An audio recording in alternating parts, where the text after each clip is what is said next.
So throughout the course, we briefly talked about the string type. Now this type is not part of the C++ language itself. It's part of the standard library and is defined in a separate file called string. Now we never had to explicitly include this file because whenever we include IOStream, string is included as well, okay? So here's the string type in standard library, but in C and C++, we have another way for representing strings called C strings or C style strings. It's something you should really avoid. It's always better to use the string type. But in this lesson, I'm going to briefly go over C strings for two reasons. One is that you might be maintaining some legacy C++ code that was written before the string type was created. The other reason is that C strings are often taught at universities, so you might have to learn them as part of your university program, okay? So let's see how we can work with them. Now, a C style string is a special kind of character array. So we define a character array called name and give it an initial size. Now, because we are relying on arrays, all the problems you learned about arrays come back and bite us here. So we have to make sure that here we have enough space for storing someone's name. If we allocate too much space, then we can potentially waste memory. That is one of the reasons it's always better to use the string type, because this type adjusts its memory usage dynamically. Okay, so here I'm going to declare an array of 5 characters. And that means in this array, we have space for only 4 characters because the last character should always be what we call the null terminator, which is \0. Let me show you. So there are 2 ways to initialize this array. We can use curly braces and type a bunch of characters. Let's say M, O, S, H. So these are the first 4 characters. Now the last character should always be this special character, which is \0, which is what we call the null terminator. Using this character, we represent the end of a string. If we don't use the null character, we are essentially declaring an array of characters, not a C string, okay? So this is one way to initialize this array, but you never want to initialize an array like this. So there is a simpler way. We can type what we call a string literal. String literal.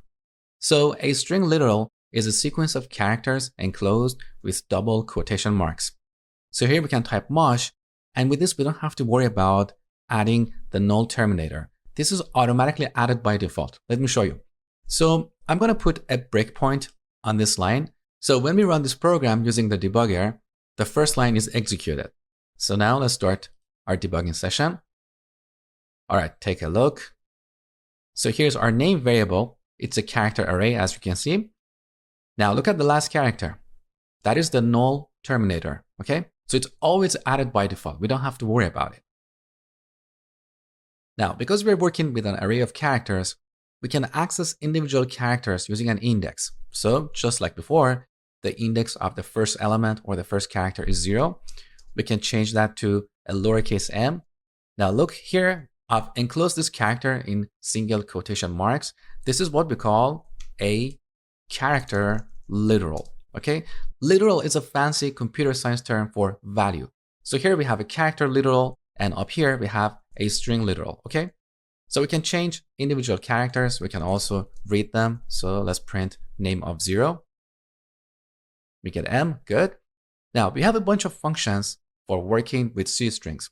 All these functions are defined in a separate file called C string. Now this file is also included by IOStream by default, so we don't need to explicitly include it. Remove. Now let's look at these functions. The first one is strlen for getting the length of a string.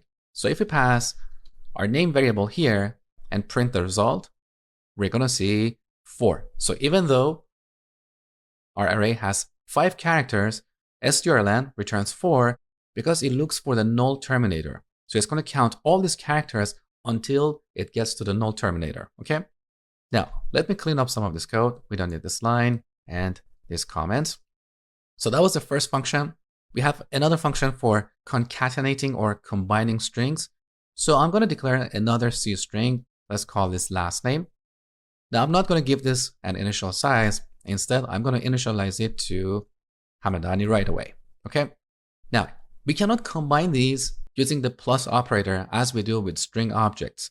So we cannot type name plus last name. If you want to combine these, we have to use strcat. That is short for concatenating.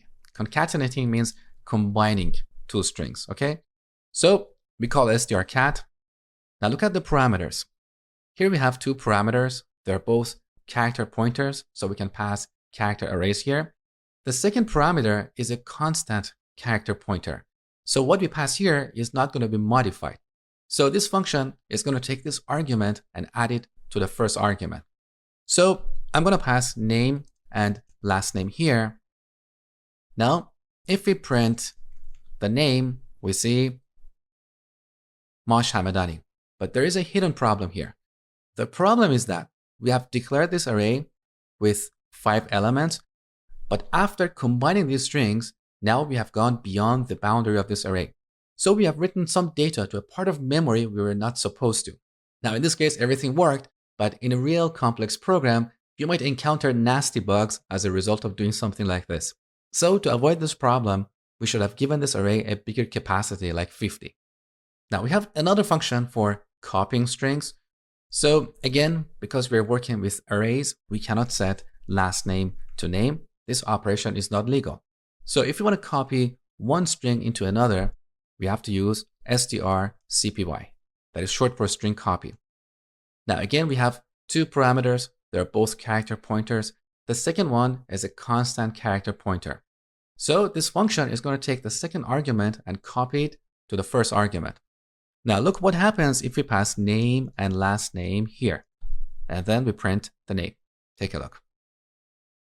So what we had in name is now overwritten with the last name. That's something to keep in mind. Now once again, if the first argument is not large enough to contain the second argument, again, we're going to exceed the boundary of the array and write to a part of memory we are not supposed to. So these are some of the problems with C strings. Now, one last function I'm going to talk about in this lesson is strcmp for comparing strings.